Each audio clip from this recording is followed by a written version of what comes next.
एक उम्मीद सुनहरे ख्वाबों की जो आपने देख रखे हैं अपने बच्चों के लिए, सुनहरे कल की सूरत में। उस सुनहरे कल के लिए हम संवारते हैं आपके बच्चों का मुस्तकबिल। यूनिक ग्रुप ऑफ इंस्टीट्यूशन गुज़िश्ता 33 वर्षों से दिखा रहा है रास्तों को मंजिल, उम्मीद को रोशनी, इल्म से अमल की रवायत, बच्चों के रोशन मुस्तकबिल का जामिन।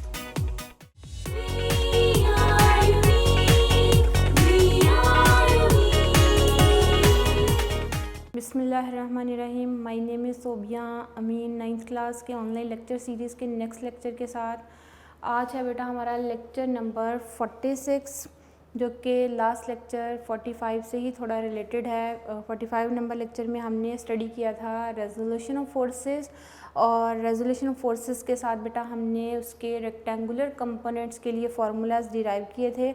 अगर आप उसको थोड़ा सा मेमोराइज़ कर लें या मैं आपको उसको रिवाइज़ करा दूँ, हमने क्या पढ़ा रेजोल्यूशन ऑफ फोर्सेस में कि रेजोल्यूशन ऑफ फोर्स क्या होती है, स्प्लिटिंग अप, यानी एक फोर्स का स्प्लिट अप हो जाना, रिजॉल्व हो जाना into its perpendicular component, that is called the resolution of forces. और उसके बाद हमने परपेंडिकुलर कंपोनेंट्स पढ़े, और परपेंडिकुलर कंपोनेंट का दूसरा नेम क्या है, रेक्टेंगुलर कंपोनेंट। और उसके बाद बेटा इसकी डेफिनेशन को हमने स्टडी किया कि रेक्टेंगुलर और परपेंडिकुलर कंपोनेंट्स क्या होते हैं। फोर्स के वो कंपोनेंट्स जो एक दूसरे के साथ परपेंडिकुलर होते हैं, एट राइट एंगल होते हैं, यानी एक X component and Y component जो है वो उनके बीच में एंगल 90 डिग्री का बनता है, तो वो कहलाते हैं परपेंडिकुलर और रेक्टेंगुलर कंपोनेंट्स। और फिर हमने बाकायदा जो है वो head to tail rule utilize करते हुए हमने एक फोर्स को उसके जो है वो रेक्टेंगुलर कंपोनेंट में रिजॉल्व किया, और फिर उसके बाद रेक्टेंगुलर यानी horizontal component and vertical component के लिए फार्मूलाज डिराइव किए थे। और अगर आपको कुछ थोड़ा याद हो तो हॉरिजॉन्टल कंपोनेंट के लिए फार्मूला हमारे पास था, मैं यहाँ लिख रही हूँ हॉरिजॉन्टल कंपोनेंट के लिए बेटा F X is equal to F cos theta, ये हमने डिराइव किया था। और फिर हमने वर्टिकल कंपोनेंट के लिए या वाई कंपोनेंट के लिए F Y is equal to F sine theta, ये हमने अपने लास्ट लेक्चर में ये दो फार्मूला जो हैं वो डिराइव किए थे। ये कहलाते हैं परपेंडिकुलर और रेक्टेंगुलर कंपोनेंट्स कहलाते हैं। और इससे पहले हमने ट्रिग्नोमेट्रिक रेशियोज जो हैं, जो कि sine theta, cos theta and tan theta के फार्मूलाज को भी इस लेक्चर में डिस्कस किया था, और साथ ये भी बताया था कि इनसे रिलेटेड एमसीक्यू आ सकते हैं, इन फार्मूला से रिलेटेड भी एमसीक्यू आ सकते हैं। F X is equal to, फॉरन माइंड में आना चाहिए, F X is equal to F cos theta, F Y is equal to F sine theta, ठीक है। ये परपेंडिकुलर कंपोनेंट्स के फार्मूलाज जो हैं वो हमने डिराइव किए थे। आज हमने जो लॉन्ग क्वेश्चन पढ़े ना बेटा वो है determination of the force from its perpendicular components. हमने परपेंडिकुलर कंपोनेंट से फोर्स की मैग्नीट्यूड कैलकुलेट करनी है, यानी कि पहले तो हमने फोर्स से रिजॉल्व किया था परपेंडिकुलर कंपोनेंट्स, अब इसका रिवर्स है। इन जो रेजोल्यूशन ऑफ फोर्स है ना बेटा उसमें फोर्स रिजॉल्व की गई थी इनटू इट्स परपेंडिकुलर यानी हॉरिजॉन्टल एंड वर्टिकल कंपोनेंट्स। आज जो टॉपिक है ना उसमें इसका रिवर्स है, और रिवर्स क्या होगा कि परपेंडिकुलर कंपोनेंट से फोर्स का फॉर्मूला डिराइव करना है। अगर आपको परपेंडिकुलर कंपोनेंट्स का पता हो तो हम वहाँ से क्या कर सकते हैं, फोर्स का फॉर्मूला डिराइव कर सकते हैं। उसमें हमने लिखा बेटा force can be resolve into its two perpendicular components, its reverse is to determine the force knowing its perpendicular components, यानी अगर हमें परपेंडिकुलर कंपोनेंट्स का पता हो तो हम फोर्स क्या कर सकते हैं, फाइंड आउट कर सकते हैं। अच्छा, इसमें भी बिल्कुल वैसी ही डायग्राम है जो कि हमने अपने लास्ट टॉपिक में पढ़ी थी, बस उसके नाम थोड़ी चेंज है। वहाँ हमने ओ ए बी पढ़ा था, अब इसके थोड़े से नाम चेंज हैं बेटा। यहाँ हम शो कर रहे हैं ओ आर जो है बेटा that is the resultant force, और इस फोर्स का जो एक्स कंपोनेंट है वो है एफ एक्स। हमने यहाँ से परपेंडिकुलर ड्रॉ किया, this is the first vector O P show the F X and P R show the F Y, और ये फोर्स हॉरिजॉन्टल सरफेस के साथ एंगल बनाती है थीटा, ठीक है। अब हमने कंसीडर करने हैं बेटा, consider components of the force O P and P R that is represented by F X and fy, pr is represented by fy and these are the perpendicular component of the force. के बीच में angle कितना है बेटा 90 degree. These are the perpendicular component of the force. अब आप इसकी जब explanation लिखोगे ये डायग्राम के साथ ही आपने लिखना है. Consider perpendicular components. In the diagram we have represented these components OP and PR. OP is represented by Fx and PR is represented by Fy and OP is the magnitude of the resultant force F. And according to head to tail rule, जब आप लिखोगे ना बेटा आप इसकी description complete लिखोगे और description में अगर आपने लिखना है ना तो आप इसको लिखोगे कंसीडर Fx एंड Fy.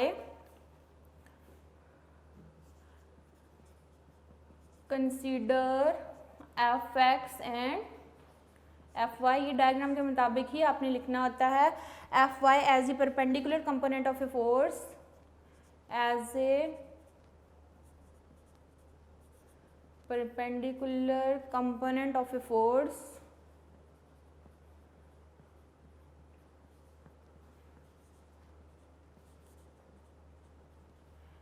ठीक है. और फोर्स क्या है F, उसके परपेंडिकुलर कंपोनेंट है बेटा और इसको रिप्रेजेंट हमने किया है लाइन OP एंड PR के साथ. उसको आप वर्डिंग में लिखोगे perpendicular component are represented by the perpendicular component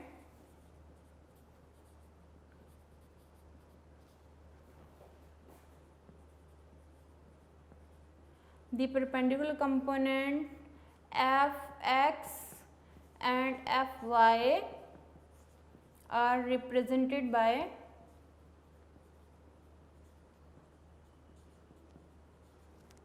कौन कौन सी लाइन है जी OP and PR. By line OP and PR से रिप्रेजेंट किया. ये आप लिख दोगे तो हेड टू टेल रूल के मुताबिक क्या लिखोगे बेटा according to head to tail rule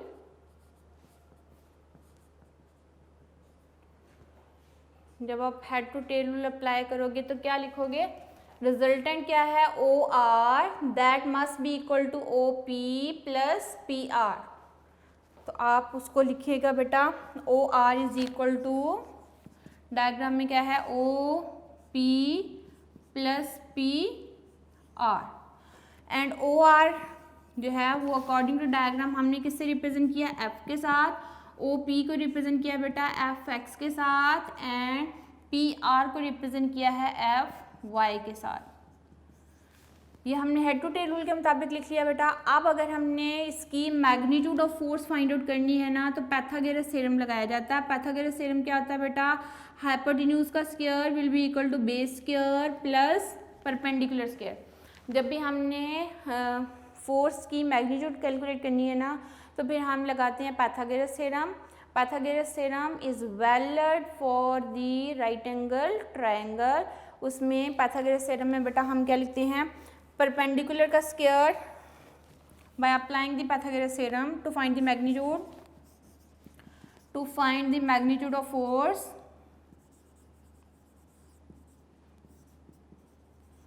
Magnitude of force, apply the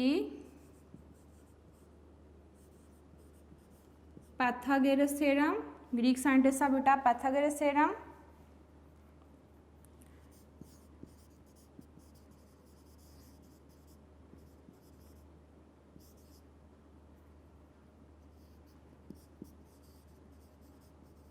और पाइथागोरस थ्योरम क्या है बेटा हाइपोटेन्यूज का स्क्वायर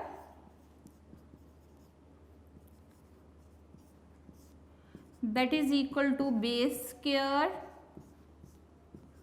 प्लस परपेंडिकुलर स्क्वायर.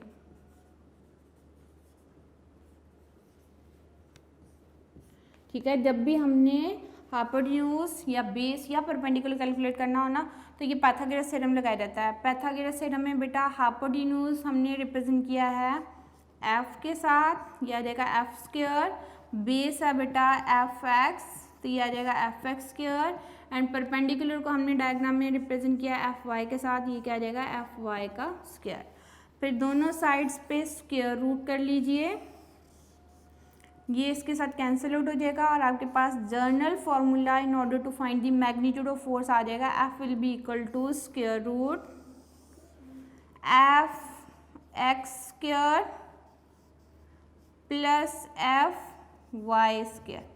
ठीक है, ये फॉर्मूला आ गया बेटा in order to calculate the magnitude of force. हमने परपेंडिकुलर कंपोनेंट से अगर मैग्नीट्यूड ऑफ फोर्स कैलकुलेट करना हो तो ये फॉर्मूला यूज होगा, F will be equal to F X square plus F Y square. अगर हमें पता हो परपेंडिकुलर कंपोनेंट्स का एफ एक्स की वैल्यू का एंड एफ वाई की वैल्यू का, तो हम यहाँ से ईजीली मैग्नीट्यूड ऑफ फोर्स क्या कर सकते हैं बेटा, फाइंड आउट कर सकते हैं। ये हमने डेरिवेशन कर ली है मैग्नीट्यूड ऑफ फोर्स की। अब हम बेटा डायरेक्शन ऑफ फोर्स के लिए फॉर्मूला डिराइव करते हैं।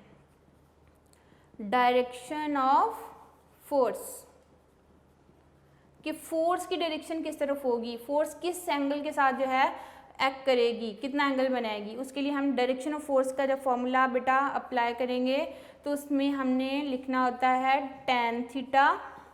और उधर डायग्राम में देखिए बेटा, हमने जब ट्रिग्नोमेट्रिक रेशियोज के फॉर्मूलाज डिराइव किए थे, some people have curly brown hair through proper brushing. एक सेंटेंस से मैंने 3 फॉर्मूलाज आप लोगों को याद करवाए थे। उसमें सम पीपल हैव से sine theta is equal to perpendicular divided by hypotenuse. Sine theta apply किया था तो वाई कंपोनेंट हमने कैलकुलेट कर लिया। Cos theta is equal to base divided by hypotenuse. जब हमने कॉस थीटा का फॉर्मूला अप्लाई किया था तो हमने फोर्स का हॉरिजॉन्टल कंपोनेंट कैलकुलेट कर लिया था। और अब जो है अगर हमने डायरेक्शन कैलकुलेट करनी है तो tan थीटा जो है वो अप्लाई करेंगे। tan थीटा किसके इक्वल होता है, perpendicular divided by base. Through proper brushing से tan थीटा का फॉर्मूला लिखेंगे, tan theta is equal to perpendicular divided by base. अच्छा बेटा, अब आपने अकॉर्डिंग टू डायग्राम लिखना है। परपेंडिकुलर शो कर रहा है पी आर को और बेस शो कर रहा है ओपी को, तो आप क्या लिखोगे, perpendicular P R divided by OP, ये आपने लिख दिया। और उसके बाद उसी डायग्राम में देखिए पी आर शो कर रहा है एफ वाई को एंड ओ पी शो कर रहा है एफ एक्स को, तो आप क्या लिख दोगे, पी आर की जगह F Y and O P की जगह एफ एक्स लिख दिया। ठीक है, अब यहाँ पे बेटा tan थीटा नहीं, हमने थीटा कैलकुलेट करना है। थीटा का मतलब क्या होगा कि ये फोर्स यहाँ कितना एंगल बनाएगी। ठीक है, ये एंगल थीटा कैलकुलेट करना है। यहाँ से बेटा थीटा फाइंड आउट करोगे तो ये tan इधर आके क्या बन जाएगा, 1 डिवाइडेड बाय tan, यानी tan इधर डिवाइड हो जाएगा और बाकी क्या बचेगा आपके पास, F Y divided by F X. Clear है। अब आपने इसको मज़ीद सिंप्लीफाई करना है तो ये tan ऊपर जाके tan इनवर्स बन जाएगा, यानी 1 डिवाइडेड बाय tan की बजाय आप इसको लिख सकते हो theta will be equal to tan inverse F Y divided by F X.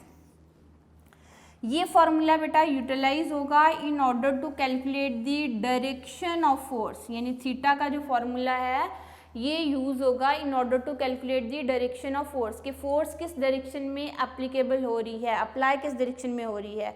तो इस पूरे टॉपिक में बेटा हम इंटरेस्टेड थे। पिछले टॉपिक में तो हमने परपेंडिकुलर कंपोनेंट कैलकुलेट किए थे। इस टॉपिक में हम इंटरेस्टेड हैं कि हमने किस तरह से परपेंडिकुलर कंपोनेंट्स को यूटिलाइज करते हुए बेटा हमने कैलकुलेट करनी है magnitude of force and direction of force. First topic में हमने बात की थी फोर्स एंड एंगल पता हो तो हम वहाँ से इजीली क्या कर सकते हैं, परपेंडिकुलर कंपोनेंट कैलकुलेट कर सकते हैं। अब उसका रिवर्स है, टोटली रिवर्स है।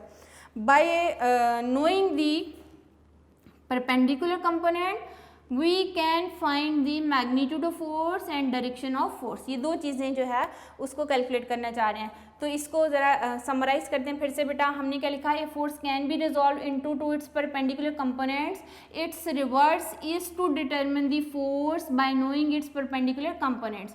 हमने क्या किया, consider F X and F Y. Diagram मस्त है बेटा, F X and F Y as the perpendicular component of a force F. The perpendicular component fx and fy are represented by the line OP and PR.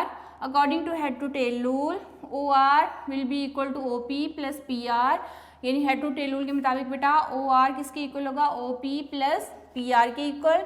उसके बाद हमने लिखा OR जो है F के इक्वल है, OP FX के equal है एंड PR किसके इक्वल है बेटा, FY के इक्वल है। तो उसके बाद बेटा हमने फाइंड की मैग्नीट्यूड ऑफ फोर्स। तो मैग्नीट्यूड ऑफ फोर्स को फाइंड आउट करने के लिए हमने पाइथागोरस थ्योरम लगाया। तो पाइथागोरस थ्योरम क्या होता है बेटा, हाइपोटेन्यूज का square will be equal to base square plus perpendicular square, और हाइपोटेन्यूज जो है वो ओ आर था, ओ आर किसके इक्वल था, एफ था, हमने क्या लिखा, F square that is equal to F X square plus F Y square, फिर दोनों साइड्स पे स्क्वायर रूट लिया, ये एफ इसके स्क्वायर रूट से कैंसिल आउट हो गया बेटा, और उसके बाद हमने इसको जनरल फॉर्मूला सिंप्लीफाई कर दिया, square root F X square plus F Y square, ठीक है। उसके बाद बेटा हमने नेक्स्ट स्टेप में डायरेक्शन ऑफ फोर्स को कैलकुलेट करना था। तो डायरेक्शन ऑफ फोर्स को कैलकुलेट करने के लिए हमने tan थीटा का फॉर्मूला अप्लाई किया। tan थीटा किसके इक्वल होता है बेटा, perpendicular divided by base. Perpendicular जो है इस डायग्राम में पी आर से शो किया, एंड जो बेस है बेटा ओ पी से शो किया, और इसी डायग्राम में जो पी आर था एफ वाई से रिप्रेजेंट किया, एंड ओ पी जो था वो एफ एक्स से रिप्रेजेंट किया। तो यहाँ से बेटा आपके पास आ गया थीटा कैलकुलेट करना था, तो tan इधर आके क्या हो गया, डिवाइड हो गया, 1 डिवाइडेड बाय tan कर दिया, F Y divided by F X, और फिर इसको मज़ीद सिंप्लीफाई किया तो tan ऊपर चला जाएगा, तो क्या बताएगा आपको, tan इनवर्स बन जाएगा, और tan inverse will be equal to F Y divided by F X. तो यहाँ थीटा जो है वो शो करेगा डायरेक्शन ऑफ फोर्स को, और डायरेक्शन ऑफ फोर्स को कैलकुलेट करने के लिए फॉर्मूला क्या डिराइव हुआ बेटा, tan inverse F Y divided by F X. यानी अगर आपको परपेंडिकुलर कंपोनेंट्स का पता हो, F X and F Y का पता हो, तो मैग्नीट्यूड ऑफ फोर्स कैलकुलेट हो सकती है बाय नोइंग दिस फॉर्मूला। और अगर आपको बेटा परपेंडिकुलर कंपोनेंट यानी F Y and F X का पता हो, तो हम डायरेक्शन ऑफ फोर्स भी क्या कर सकते हैं, कैलकुलेट कर सकते हैं, ठीक है। ये था टॉपिक जो कि एज ए लॉन्ग क्वेश्चन आपसे पूछा जा सकता है। इसको एज इट इज़ आपने लिखना है, डायग्राम के साथ लिखना है। ये रेजोल्यूशन ऑफ फोर्स के साथ भी टॉपिक लॉन्ग आ सकता है। Define resolution of force, how can we determine the magnitude of force by knowing its perpendicular component, ठीक है। वो पिछला टॉपिक अलग से लॉन्ग क्वेश्चन आ सकता है, ये टॉपिक अलग से लॉन्ग क्वेश्चन आ सकता है, लेकिन इसको रेजोल्यूशन ऑफ फोर्स की डेफिनेशन के साथ मिलाया जा सकता है।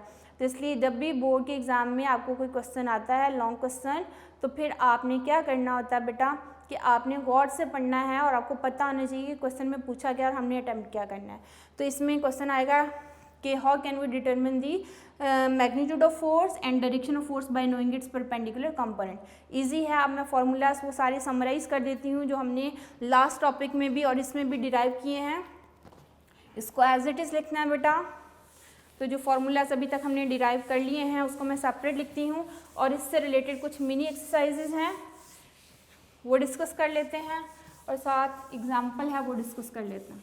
ओके जी बेटा, हमने जो फार्मूलाज पढ़े हैं अभी तक वो क्या थे, साइन थीटा। साइन थीटा किसके इक्वल होता है, perpendicular divided by hypotenuse. cos theta that is equal to base divided by hypotenuse। tan theta that is equal to perpendicular divided by base।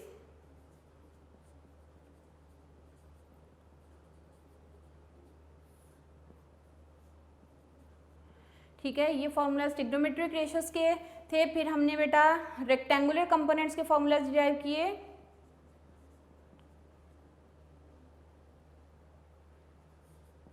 Rectangular components या फिर दूसरा name क्या था, perpendicular components.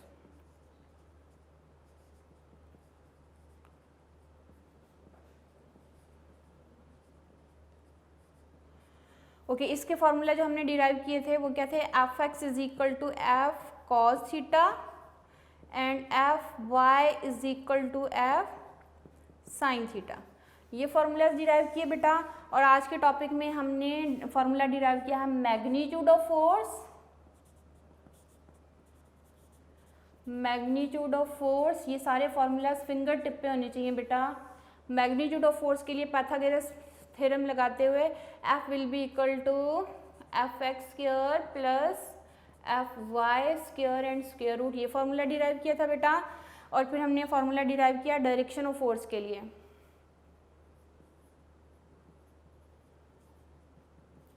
Direction of force. Direction of force के लिए formula हमने derive किया था बेटा, theta is equal to tan inverse F Y divided by F X. ठीक है, ये अब तक हम इस चैप्टर के फॉर्मूलाज क्या कर चुके हैं, डिराइव कर चुके हैं।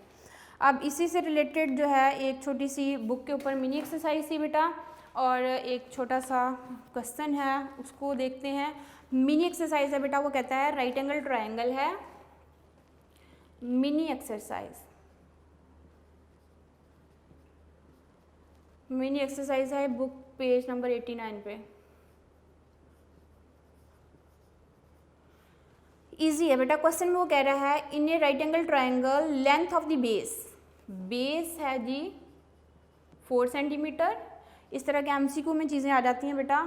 4 सेंटीमीटर की बेस है, परपेंडिकुलर है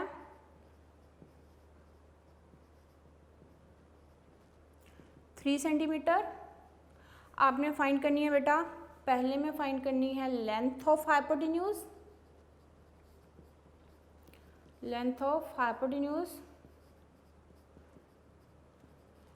अच्छा, जब लेंथ कैलकुलेट करोगे ना बेटा, ये फॉर्मूला लगेगा आपके पास। राइट एंगल ट्रायंगल में अगर हम बात करते हैं ना, ये है राइट एंगल ट्रायंगल, यहाँ थीटा, बेस है जी उसने कहा 4 सेंटीमीटर, परपेंडिकुलर है जी 3 सेंटीमीटर, और हाइपोटेन्यूज कैलकुलेट करना है। तो क्या पाइथागोरस थ्योरम क्या है, हाइपोटेन्यूज का square that is equal to base square plus perpendicular का स्क्वायर, स्क्वायर रूट कर देना है बेटा। तो हाइपोटेन्यूज आ जाएगा, बेस था 4 सेंटीमीटर का स्क्वायर प्लस 3 सेंटीमीटर का स्क्वायर। 4 का स्क्वायर कितना होता है 16 एंड 3 का स्क्वायर कितना होता है 9, दोनों को ऐड करोगे तो 25, 25 का स्क्वायर रूट कितना आ जाएगा 5। तो हाइपोटेन्यूज आपके पास कितना आ जाएगा, हाइपोटेन्यूज 5 सेंटीमीटर, यानी इसकी लेंथ कितनी हो गई 5 सेंटीमीटर। अगले पार्ट में वो कहता है साइन थीटा किसके इक्वल है। साइन थीटा क्या है बेटा जी, साइन थीटा का फॉर्मूला परपेंडिकुलर, मैं परपेंडिकुलर के लिए P लिख रही हूँ, हाइपोटेन्यूज के लिए H लिख रही हूँ। तो परपेंडिकुलर है जी 3 एंड हाइपोटेन्यूज कितना है 4, ये इसकी रेशियो आ जाएगी। थर्ड पार्ट में वो कह रहा है कॉस थीटा। कॉस थीटा होता है बेटा base divided by hypotenuse, sorry hypotenuse तो हमारे पास आया, ये हाइपोटेन्यूज 5 था तो यहाँ 5 लिखेंगे, 5 नहीं आया था। तो कॉस थीटा होता है बेटा बेस डिवाइडेड बाय हाइपोटेन्यूज। तो कॉस थीटा आपके पास आ जाएगा, बेस की वैल्यू है 4 और हाइपोटेन्यूज हमारे पास 5 आ गया, ये हमने आंसर निकाला था 5, तो ये कॉस थीटा आ जाएगा। टेन थीटा निकालोगे तो बेटा फॉर्मूला लर्न होंगे तो आप निकाल सकते हो। टेन थीटा होता है परपेंडिकुलर डिवाइडेड बाय बेस, तो टेन थीटा आ जाएगा, परपेंडिकुलर की वैल्यू थी बेटा आपके पास 3 एंड बेस की कितनी है 4, तो ये आपके पास रेशियोज आ गई।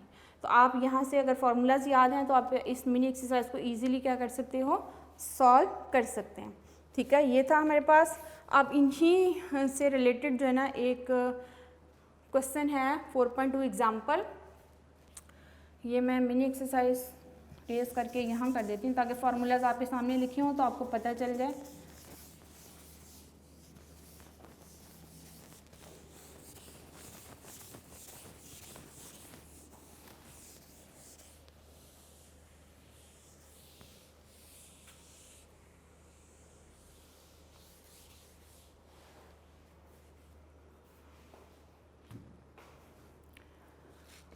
ओके बेटा, 4.2 एग्जाम्पल।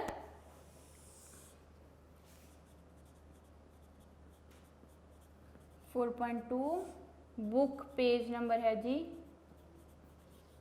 89। क्वेश्चन में वो कह रहा है a man is pulling a trolley on the horizontal road with the force. Force apply की जा रही है बेटा, कितने न्यूटन है जी 200 न्यूटन, और वो एंगल बना रही है theta 30 degree with the road.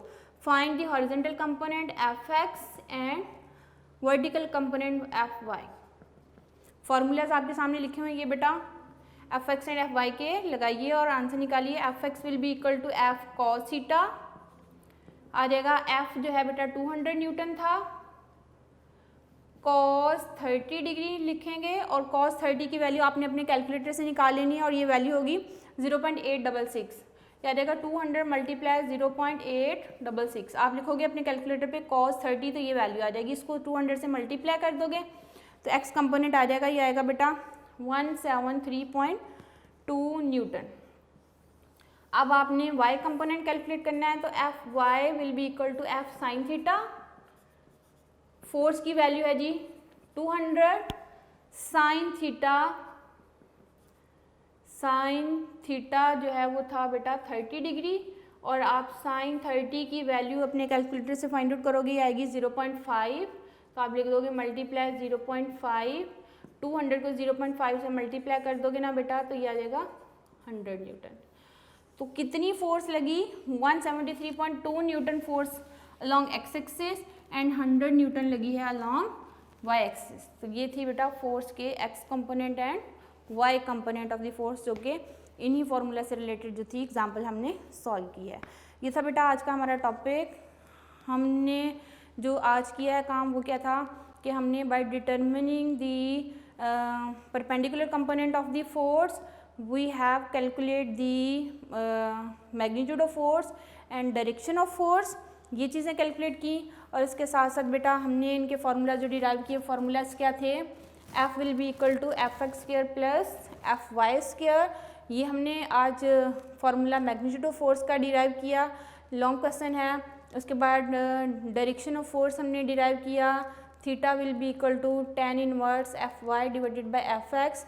अब आपको इस तरह की कोई भी एग्जाम्पल आए, आपको x component and y component given हो और आपसे कहा जाए कि आप मैग्नीट्यूड ऑफ फोर्स कैलकुलेट करो, तो फ़ौरन से आपने ये फार्मूला अप्लाई कर देना है, F X square plus F Y square, और आपके पास मैग्नीट्यूड ऑफ फोर्स क्या हो जाएगी, कैलकुलेट हो जाएगी।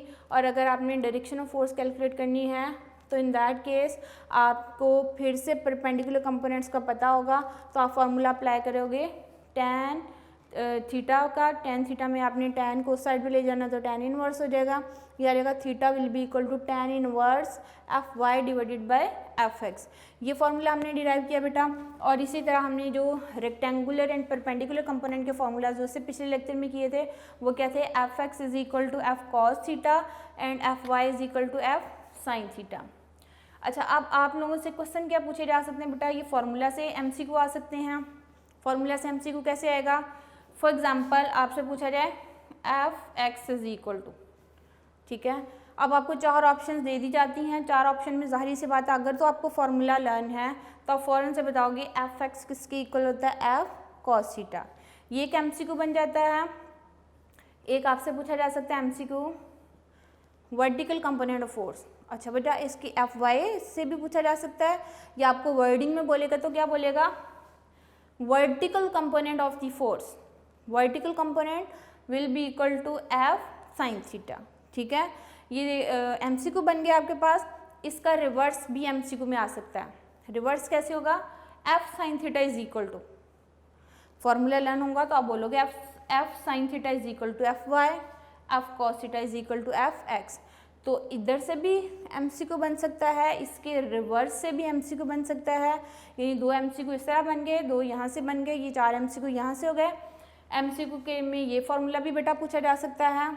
4 ऑप्शन आपको गलत दे दी जाएँ, उसमें से सिर्फ एक ऑप्शन जो है वो करेक्ट होगी, तो फिर हम जो है उसमें ये मैग्नीट्यूड ऑफ फोर्स जो है वो कैलकुलेट कर लेंगे, F will be equal to F X square plus F Y square. और फिर उसके बाद डायरेक्शन ऑफ फोर्स जो है वो कैलकुलेट करेंगे, उसका भी फार्मूला लर्न होगा, तो फिर आप एमसीक्यू क्या कर सकते हो, अटैम्प्ट कर सकते हो, ठीक है। ये इंतहाई इंपॉर्टेंट फार्मूलाज हैं बेटा जो मैंने बोर्ड पे लिखे हुए हैं। इन्हीं फार्मूला को यूज़ करते हुए हम इस चैप्टर के कुछ न्यूमेरिकल प्रॉब्लम्स भी सॉल्व करेंगे, और इन्हीं फार्मूला से बहुत सारे एमसीक्यू भी बन सकते हैं। अच्छा, यहाँ बेटा एमसीक्यू ये भी आ सकता है, tan 40 degree is equal to, अपने कैलकुलेटर पे लिखो tan 40 इज इक्वल टू, जो वैल्यू आपको दी जाती कैलकुलेटर आपको देता है ना बेटा, हो सकता है आपकी ऑप्शन में वो वैल्यू ना हो, तो फिर सोचो कि क्या ऑप्शन में वो वैल्यू राउंड ऑफ करके तो नहीं दी हुई, ठीक है। तो इसको आपने देखना है गौर से। एक बुक पे रेजोल्यूशन ऑफ फोर्सेस के टॉपिक के साथ ही बेटा एक टेबुलर फॉर्म में इनके एंगल्स की वैल्यू जो है 30 डिग्री कॉस में कितना होगा, साइन में कितना होगा, टेन में कितना होगा, 60 डिग्री कॉस में कितना होगा, साइन में कितना होगा, टेन में कितना होगा, इन सब की वैल्यूज़ दी हुई हैं। ये कैलकुलेटर से भी कैलकुलेट की जा सकती हैं और कैलकुलेटर आप लोगों को पता है बोर्ड के एग्ज़ाम में अलाउ होता है और साइंटिफिक कैलकुलेटर नॉर्मल मोड में लेके जाना होता है। तो आप अगर किसी और मोड में कर देते हो तो कैलकुलेशन रॉन्ग भी हो सकती हैं, ठीक है। नॉर्मल मोड में यानी डिग्री में आपने उसको कन्वर्ट करके और उसके बाद आपने अपनी कैलकुलेशन करनी है। राउंड ऑफ करके आंसर सम टाइम दिए होते हैं तो आप उसको देख लीजिएगा कि क्या राउंड ऑफ करके ऑप्शन दी हुई हैं कि नहीं दी हुई, इन चीज़ों को आपने देखना है। और फिर बेटा एक छोटी सी मिनी एक्सरसाइज आप लोगों को अभी करवाई थी, वो चीज़ें भी एज ए MCQ भी आ सकती हैं।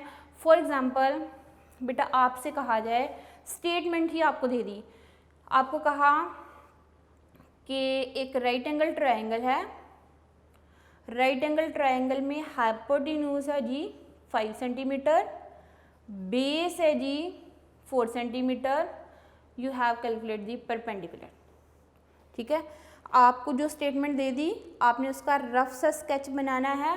स्केच बना के आप लिखिए हाइपोटेन्यूज 5 सेंटीमीटर है, बेस 4 सेंटीमीटर है, परपेंडिकुलर कितना होगा, फौरन से पाइथागोरस थ्योरम लगाएंगे, हाइपोटेन्यूज का square will be equal to base square plus perpendicular square.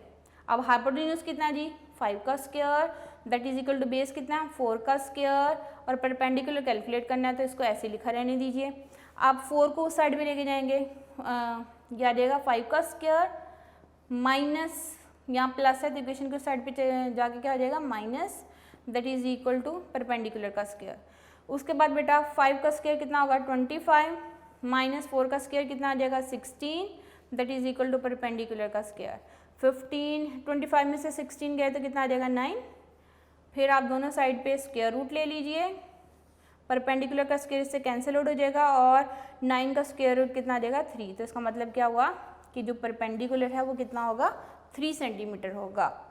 तो यहाँ से इस तरह के जो है आ सकते हैं एज ए MCQ, इसको सॉल्व करके देखिए। या हो सकता है परपेंडिकुलर आपको गिवन हो और आपने बेस कैलकुलेट करना हो, इस तरह के भी MCQ अक्सर जो है बोर्ड के एग्जाम में इस चैप्टर से रिलेटेड जो है इन्हीं फार्मूला से रिलेटेड क्वेश्चंस बोर्ड में पूछे जाते हैं। तो अगर आपको परपेंडिकुलर गिवन है एंड हाइपोटेन्यूज गिवन है आप बेस कैलकुलेट कर सकते हो। अगर आपको बेस भी गिवन है, परपेंडिकुलर भी गिवन है और हाइपोटेन्यूज गिवन नहीं है तो ये आप यहाँ से हाइपोटेन्यूज कैलकुलेट कर सकते हो। यानी यहाँ से पाइथागोरस थ्योरम अप्लाई करते हो आप इन तीनों में से कोई भी चीज़ कैलकुलेट कर सकते हैं। जैसा आपने देखना होता है कि इक्वेशन के उस साइड पे लेके जाना है या फिर इक्वेशन के इस साइड पे लेके आना है। तो ये था बेटा आज का हमारा लेक्चर। तो इसको आप प्रैक्टिस कीजिए, इससे रिलेटेड एग्जाम्पल जो है उसको सॉल्व करके देखिए, जो मिनी एक्सरसाइज मैंने करवाई है उसको देखिए, फार्मूलाज को बार बार लर्न करके लिखिए। बेटा मेथड यही होता है, मैथमेटिक्स में भी मैथ के चैप्टर्स को करने से पहले उस चैप्टर से रिलेटेड फार्मूलाज को आपको एक पेज पे लिख लेने चाहिए। सिमिलरली फिज़िक्स में भी जो फार्मूलाज हमने डिराइव कर लिए हैं उसको एक पेज पे लिख के देखा करें, उसके एंड रिजल्ट्स क्या हैं, एंड रिजल्ट्स के फिज़िकल मीनिंग क्या हैं। उसके बाद इन फार्मूलाज को लर्न करके फिर से लिख के देखें, अगले दिन फिर से प्रैक्टिस करें। Practice makes a man perfect, bar bar practice से वो चीज़ें मेमोराइज रहती हैं, ठीक है। जिन चीज़ों को आप अनटच छोड़ देते हो वो आफ्टर जो है सम टाइम वो आपके माइंड से आउट हो जाती हैं। ये ह्यूमन साइकी है कि चीज़ों को बार बार मेमोराइज करते रहते हैं तो वो चीज़ें लर्न रहती हैं। अगर आप बिल्कुल छोड़ दोगे पढ़ना, चीज़ों को नहीं टच करोगे तो वो चीज़ें माइंड से क्या हो जाती हैं आउट हो जाती हैं। आपके माइंड के कुछ चैम्बर्स होते हैं, ठीक है, आप उस चैम्बर्स को लाइटन करते हो अपने नॉलेज से। आप जिस चीज़ को ज़्यादा पढ़ना शुरू होते हो आपके वो चैम्बर्स जो हैं वो लाइट अप होना शुरू हो जाते हैं, ठीक है। आप अगर साइंटिफिक नॉलेज ज़्यादा पढ़ते हो तो आपका वो चैम्बर जो है वो लाइटन होना शुरू हो जाता है, आपका वो नॉलेज इन्हांस होना शुरू हो जाता है। तो अपने माइंड को यूज़ किया करें, अपने इन चैम्बर्स को लाइट अप कीजिए ताकि आपका नॉलेज इन्हांस होता जाए। अपना बहुत सारा ख्याल रखिए, इंशाल्लाह नेक्स्ट लेक्चर के साथ फिर हाजिर होंगे, तब तक के लिए अल्लाह हाफ़िज़।